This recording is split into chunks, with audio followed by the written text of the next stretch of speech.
this isn't intimidating at all. So what I really want to talk to you today about today are sort of the big problem that's plaguing medical education. And I can sum that up in 2 slides. First, the number of scientific publications from 1950s on up has increased steadily. Now there are 25 million publications listed in the PubMed database. And second, the number of drugs on the FDA's formulary has increased exponentially from 1970. So a physician today, compared to one 20 years ago, has to know 7 times as many drugs. Now, what do you do about that?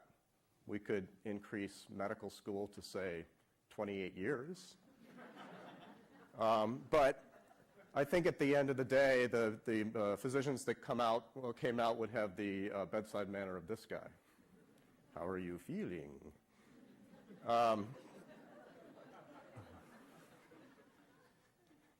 So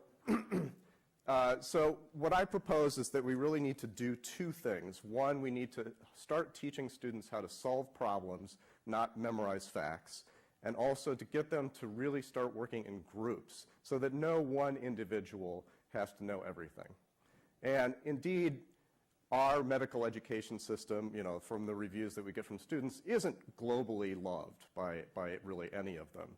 And as a pathologist, when I was a young pathologist just starting out, I was given the privilege of being able to teach a pathology lab.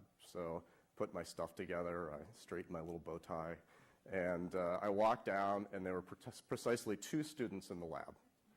And so for those of you that don't know, Yale Medical School attendance at any session is optional. And so think about that the next time you're looking for a physician.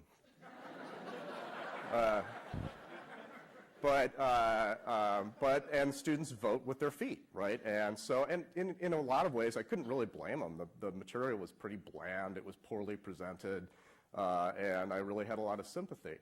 But it wasn't always that way. I mean, 50 years ago, we actually taught in a very different way. We were sort of working small groups, working with one instructor, and in this case, almost physically attached to that instructor through these sort of multi-headed scopes.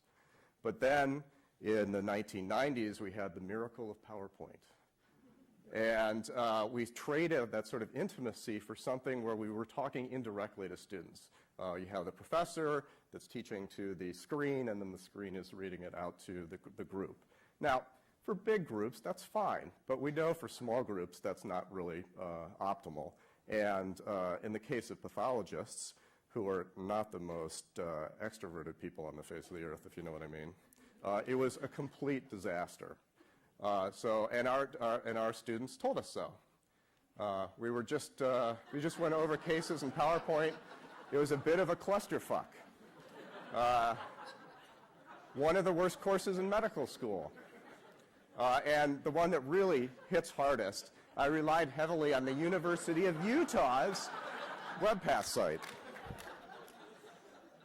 So, not surprisingly, about 75% of our students rated us as being average or worse. But in the back of my mind, I kept thinking, well, pathology's like, on TV, we're rock stars, What gives? I mean, we're the natural problem solvers. So clearly we have something that's going on for us. And then I kept thinking also about what students were actually doing in our lectures. And yes, from the front we get these bright shiny faces attentively listening to what we're saying, dutifully typing notes into their iPads or their computers. But I have a suspicion that more of what's going on is something like this.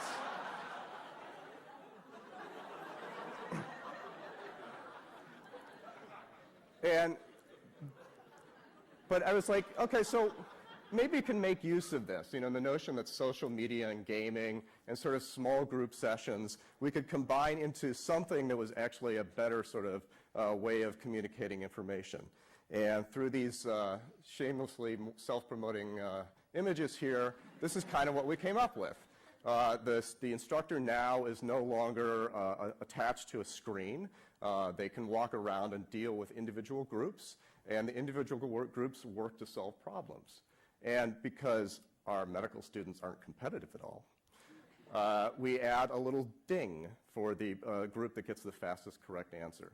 And typically what you hear is all of the sound on all the computers going, doo, doo, doo, doo, doo, you know, increasing the sound so that you get the positive feedback of that. So League of Legends really has nothing on us. The other thing we had to do was stop thinking so about pathology in a very limited context, where we would wax philosophically about the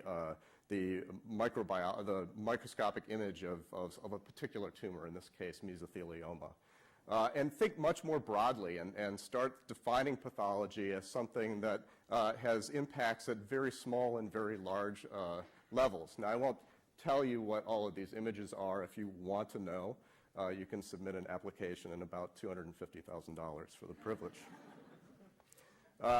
And then the other thing that we wanted to do was essentially just sort of go back to basics. And for those of you that don't know, pathologists love food analogies. Currant jelly sputum, rice water stools, chocolate cysts, yum.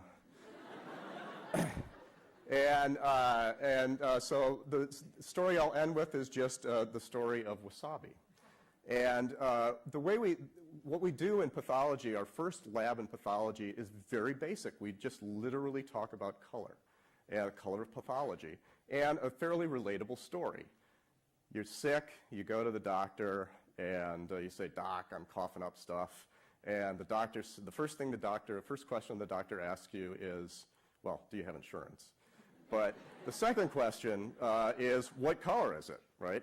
And we all know that yellow is fine, it's fairly normal. Red is bad for obvious reasons.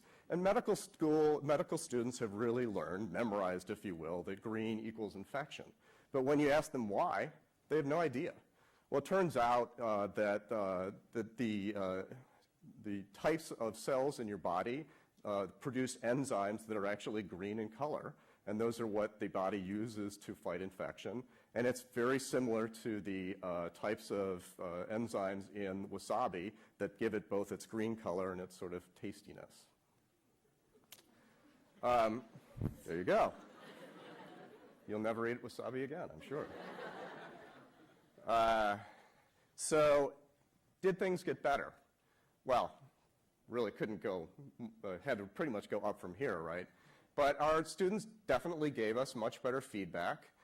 We started getting much better quantitative results. 75% of our students then rated us above average to excellent. And I guess at the end of the day, the sort of take-home point for me is when you're confronted with huge amounts of data, just relax, sit back, think about the basics, work as a team, be a little competitive, and just have some fun. That's it. Thanks.